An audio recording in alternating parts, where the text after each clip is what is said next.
Our next guest, Norman Lear, is one of the great figures in our popular culture, in our society, and in the world of television. He is a visionary. You know the programs that he was behind, and maybe you will learn a little bit just here today about all of the other things he has done, because he's a man not just with a creative brain, but a vast and deep social conscience as well. He developed maybe the best sitcom of all time, All in the Family, right? Gotta love that. Sanford and Son, One Day at a Time, The Jeffersons, Good Times, and Maude. All of those are credits to him and from him. And we have a real special treat today. We're going to try something we've never tried at Imagine Solutions, and that is to have a satellite hookup, Kate Lear, with Norman, who is in California today. Kate Lear is Norman's daughter and is joining us here on stage to have a live conversation. If everything goes right, Kate. Yeah, exactly. And I see Mr. Lear there. He's all ready to go with his trademark hat. And I think we're ready to go. We all set? We're all set, right, Dad? You'll have a little bit of a satellite delay. Get used to it. All right. Am I going to see you, sweetheart, or just hear you? Can you see me? There we are. Oh, boy, can I see you. Hi, Daddy. Oh, my goodness. That's my middle darb, everybody. Thank you. First of all, I want to thank Randy Antic and the Imagine Solutions Conference for enabling me to have a conversation with my dad, which is really one of my favorite things to do. I want to describe for him where we are. So we're in a large tent in Naples, Florida, and there are 600 fabulous people who are here wanting to learn more about various things in the world. And I think we are the comic relief, maybe and maybe not. But I think we'll offer something just a little bit different. So I wanted to start that you are now 97. Did you know that? Do I remember what? By the way, I want you all to know there is a full 4 second delay before he can hear me. So, in any event, you're 97 now, and I want to talk a little bit about aging gracefully. So am I. About aging gracefully, because the way I look at it, you are aging so gracefully. Instead of contracting in life, your life is expanding. He has one series on the air, One Day at a Time. He got a Critics' Choice Award. He had another show, a live new version of All in the Family that he did with Jimmy Kimmel. He doesn't stop. So I wanted to start there and ask you, what keeps you moving forward and what keeps your arms open to life? I can't overstate how much I enjoy getting up in the morning. I love getting up in the morning. And I want to do that every day. So it starts there. How do you elaborate on enjoying getting up in the morning? The last thing I think about falling asleep is usually the taste of the coffee and whatever I'm going to eat in the morning, whether it's yogurt or a thinnest slice of bagel imagined with a little smoked salmon. I fall asleep thinking about that, and I wake up thinking about you guys. I have 6 children. The woman I'm talking to is one of the most glorious things in my life. I don't have the words to express how much I not just love but enjoy so much talking to this brilliant young woman, mother of 2 grandsons. Well, and wife of a glorious son-in-law. Everybody doesn't have a glorious son-in-law. But you do. I do. You know, you are the most positive person I know. You have seen a lot. You've been through the Depression, World War II, where you flew 52 missions. I want everyone to know that. Watergate, 9/11, our crazy world right now. But I think your sense of optimism is informed by your worldview. How did you develop that worldview, and what have your influences been? How does one develop a positive worldview? First of all, I've spent an awful lot of time in my life laughing. I am convinced that laughter adds time to one's life. And nobody has spent more time than I have with the Carol O'Connors and the Carl Reiners and the Mel Brookses and the Edith Bunkers and the, on and on people. Justina Machado now and the people I'm working with now, my God, I laugh. And I'm convinced laughter adds time to your life. And maybe laughter also helps in informing the attitude one lives with. By now, I expect to laugh. And that expectation is something I live with all the time when I'm not even thinking about it. I've never said any of what I'm saying right now before. I've never thought this, but I like it and I think I'll write it. Good. But, I agree. But I think it can inform one. I agree, and you and I have. Yeah, my attitude has been informed. Informed by years of laughter. We have shared some of the great laughs, you and I. I digress a little bit, but Marty Feldman, there's a little bit that Marty Feldman used to do that we would be on the floor in stitches. Steve Martin. I agree that laughter adds time. And I think that has to be clinically proven. But I agree. The other thing that I think that has added to your life is that you meet people and you want to know them. So my father is the kind of person who will be in a cab ride and have a real conversation with that person and maybe even stay in touch. Or he'll go to the theater and he likes the play or he doesn't like the play and he'll contact the playwright the next day and they'll have lunch. I mean, this goes on and on and on. He has tens of thousands of people around the world that he's connected to and communicated with. Is that something that brings, when I talk about you keeping your arms open to life, how important is it to connect to people? I think it couldn't be more important. You either wake up in the morning and you're interested in whatever is going on. I love these two little words, and I don't think we pay enough attention to them, over and next. When something is over, it is over. On to next. And if there was a hammock in the middle of those two words, that would be the best definition I know of living in the moment. And I hope what my words and my attitude and whatever conveys is how much I love this moment.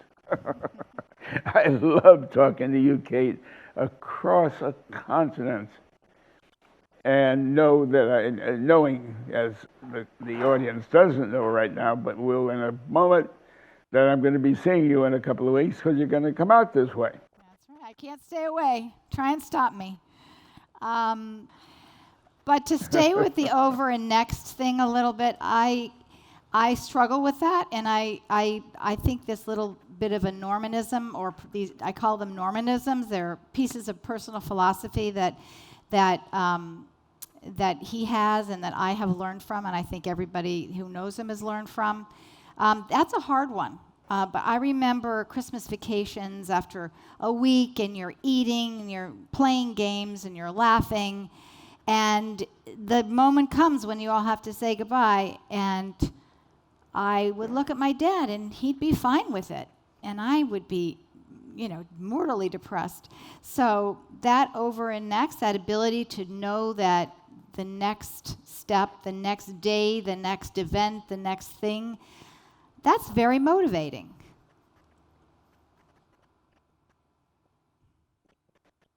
Well, that next event, that next moment is a treasure.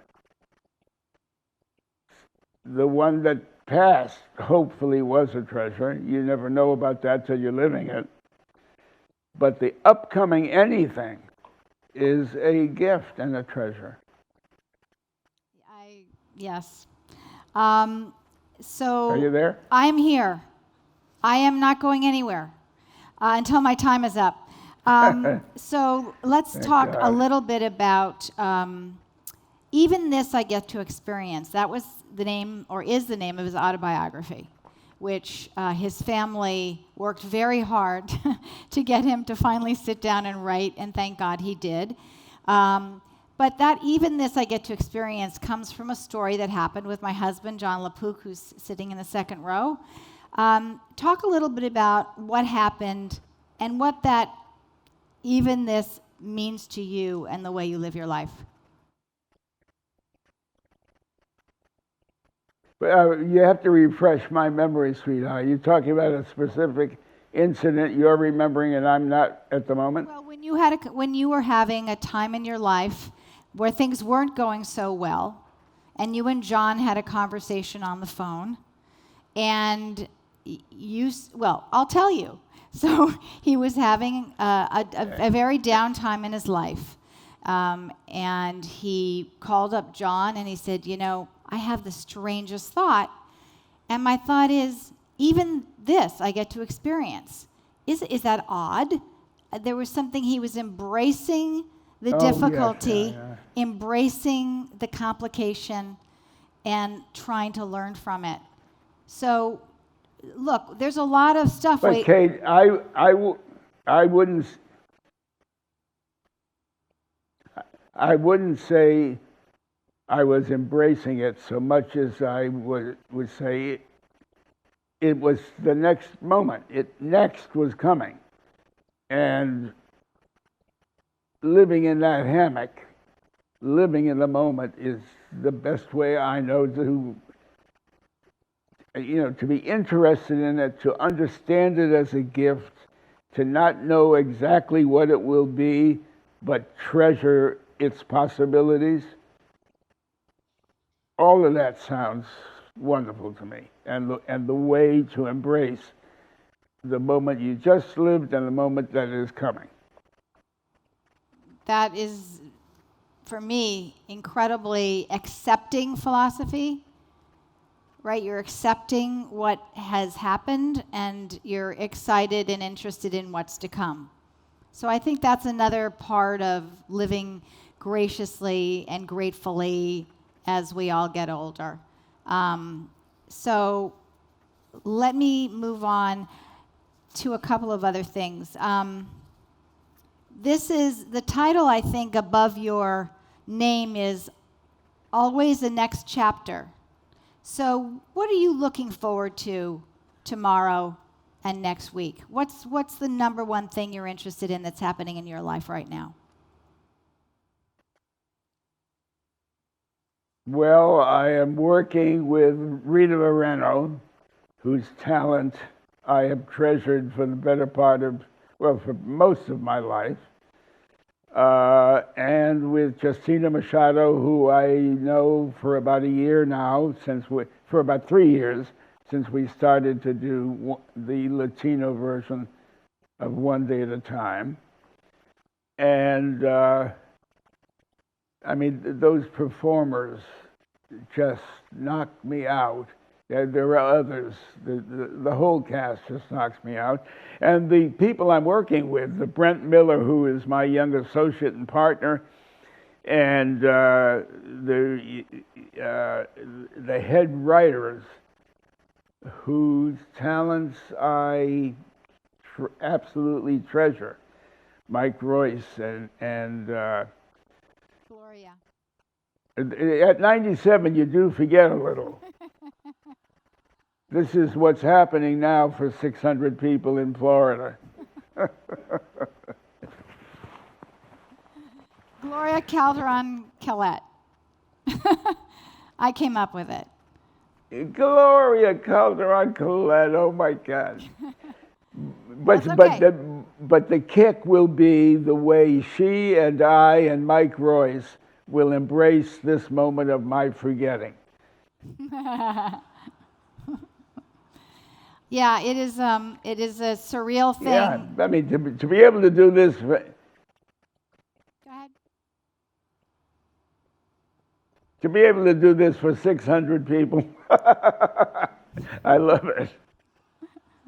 I have to say that being back in the television business with my father has been a thrill, because I spent my teenage years in the studio when he was doing his, iconic television series, and now he's back in the studio with, by the way, the same producer who produced the original One Day at a Time, Pat Palmer, and going into those like frigid studios once again and watching the creative process has been just an absolute thrill.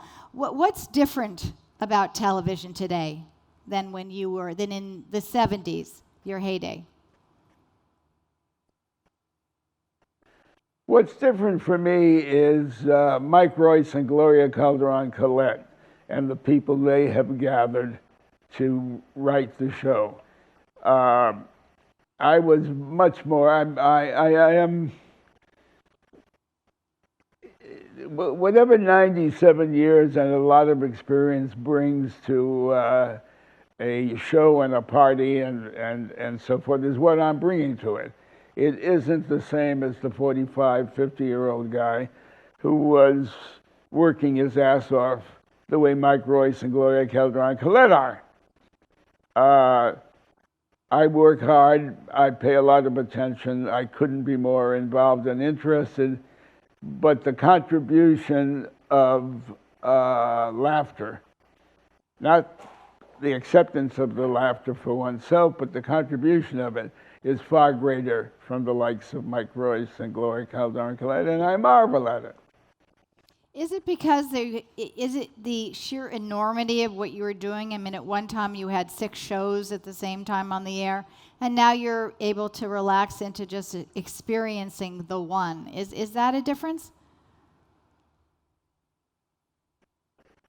I think it was 8 shows on the air, and I didn't expect you to forget that.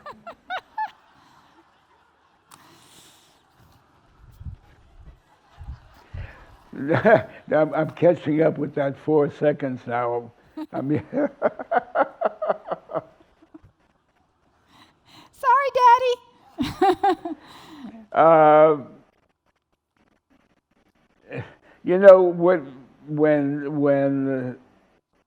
when we had all those shows going and so forth, and there was a giant collaboration. Like this is a collaboration, One Day at a Time. That was simply a bigger collaboration.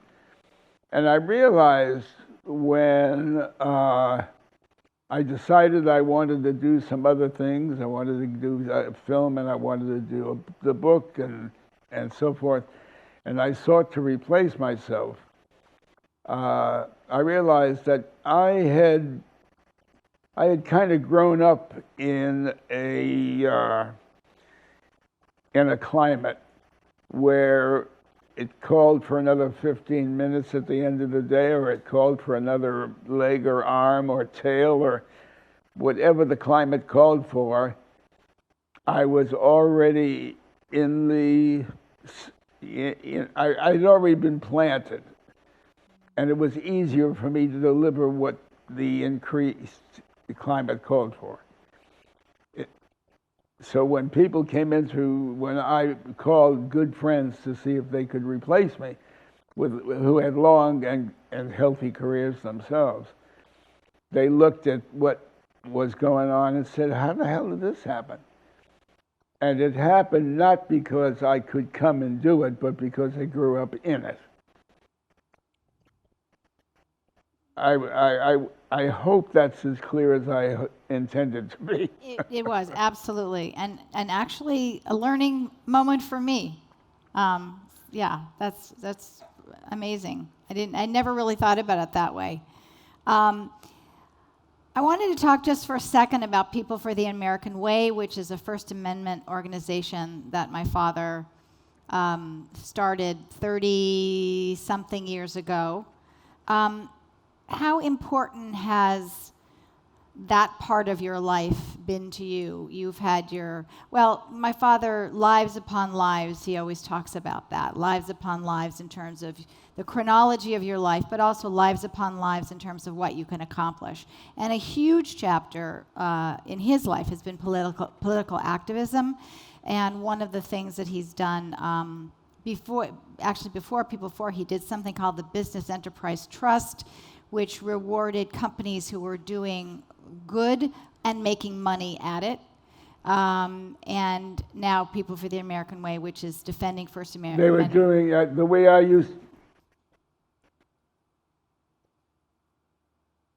used to put it was that we were honoring companies that were good for 360 degrees of their constituents. They were good for the people who worked for them. They were good for the people who bought their product. They were good for the world generally. Exactly. And what have you gotten from that engagement, that kind of political engagement? I've gotten,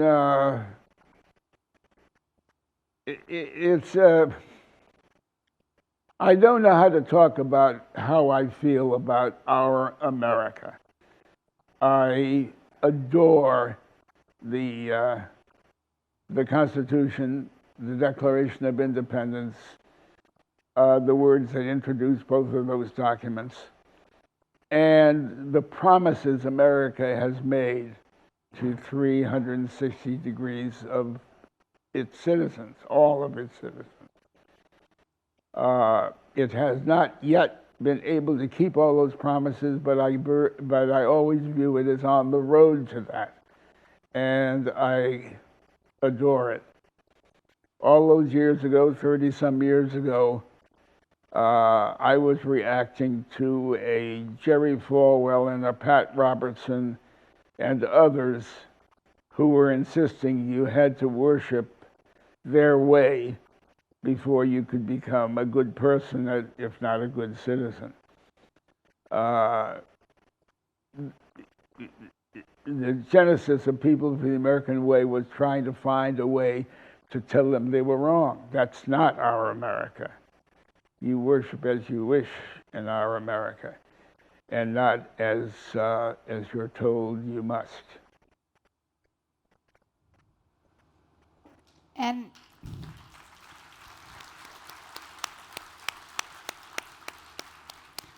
arguably, that philosophy or the feeling is more important today than ever.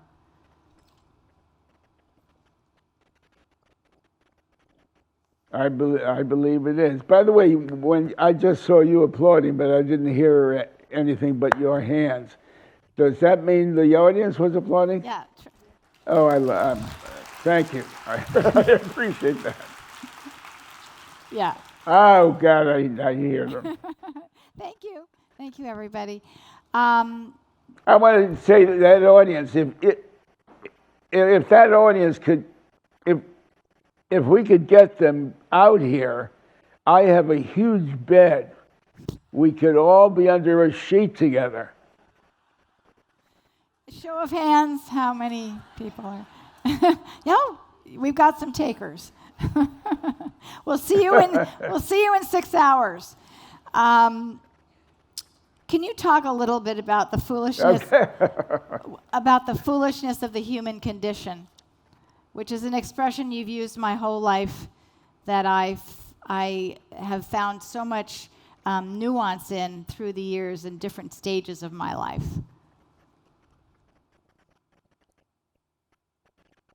Well, there's an anecdote which is the first time I ever thought about it. It's a bit of a story. My father went to prison when I was 9 years old. And he tried to sell some fake bonds or something, and they sent him away for 3 years at Deer Island off the coast of Massachusetts.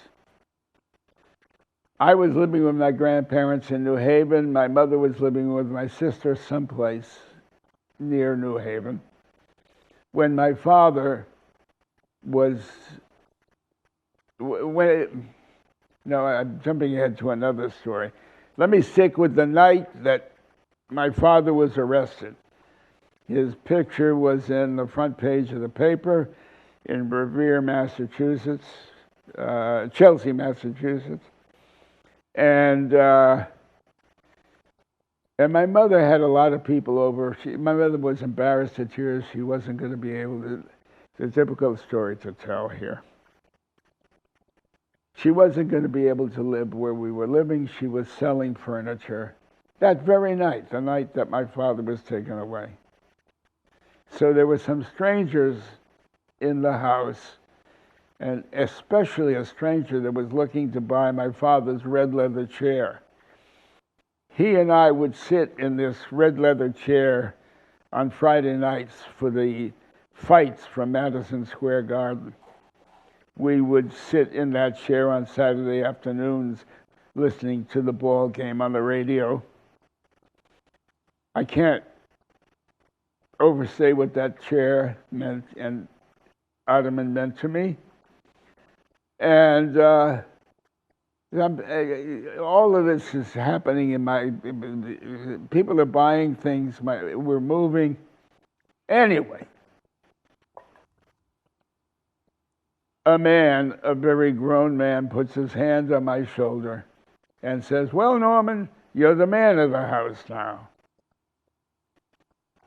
I do not know whether it was at that moment or a year later or 2 months or a week later, considering that moment, when I realized what a horse's ass that guy was. To look at a 9-year-old kid on that evening going through what I had to be going through and tell me I was the man of the house now. Whether it happened at that moment or a year later or 4 years later, I don't know, but it became, in my eyes, very quickly, the best example I knew of the foolishness of the human condition. And it took a real horse's ass, in this case, to be that foolish. Yeah. Yes. And that is in some... Are they applauding now? Yes, absolutely. Yes, they are. Yeah. And that has informed, I think, a lot of... that has informed a lot of your humor and a lot of your decisions in life. Well, I have to wrap up a little bit, but I want to just say that imagine how lucky I am. I am 62 years old, and I have been able to observe this person for 62 years. I've sat at his knee and watched his every move. Oh, come on. You know what? Allow me. It's my turn. I'm on the stage. He's so modest that I know this is making him uncomfortable, but and to get back to aging gracefully, the last 20 years of his 97 years have been so incredibly special. It's really the whipped cream on top of the sundae with the cherry, and then the cherry, and then the cherry. Cherries just keep adding up. I feel so fortunate to watch him move through the world and do all the extraordinary things he's doing. So I am grateful for this opportunity to talk to my favorite person. And Dad, is there anything else you'd like to say before we jump off?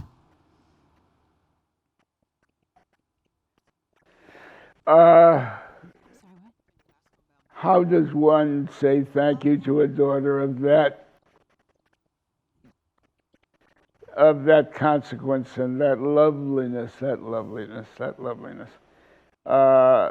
Bless you, sweetheart, and bless your sisters and your brother and your stepmother. Is that what Lynn would be to you?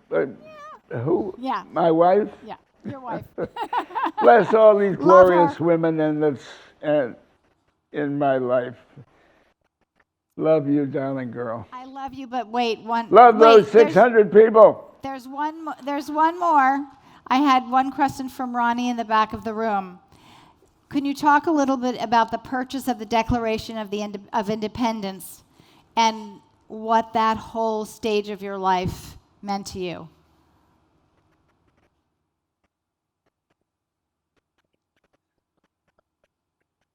I saw that it was for sale.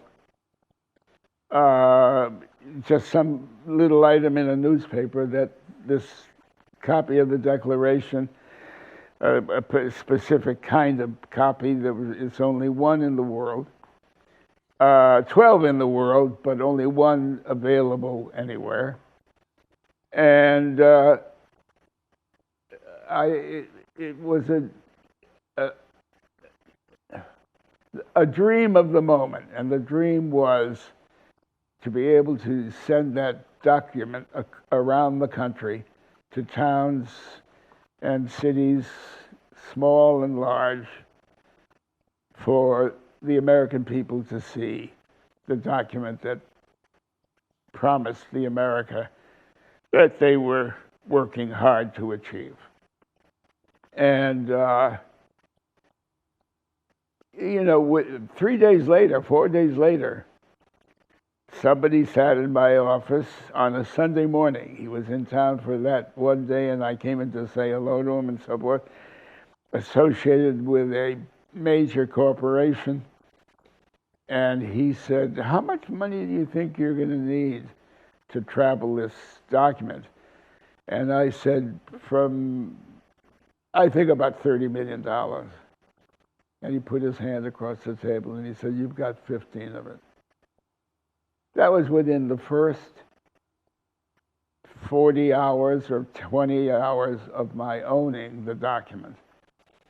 And we were able to make arrangements with the post office to get a van and other expenses and so forth. Put together a little show that traveled with it for the first year.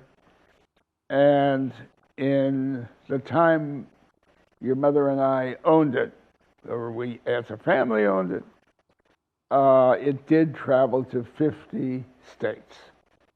And tens of thousands of people were able to There's nothing get I up could close. It was amazing. It was an amazing experience. Oh, to stand, Kate, Sure. as I did with you, to stand on a line that went around the block and watch families holding on to kids come up to that document, and I don't know, 2 out of 5 cried, tears coming down their eyes looking at that document. It was the thrill of thrills. It was a thrill of thrills. And so was this. Thank all of you so much for your patience with the technology. And I love you, Daddy. I love you. I love you, Kate. Thank you. I don't have the words.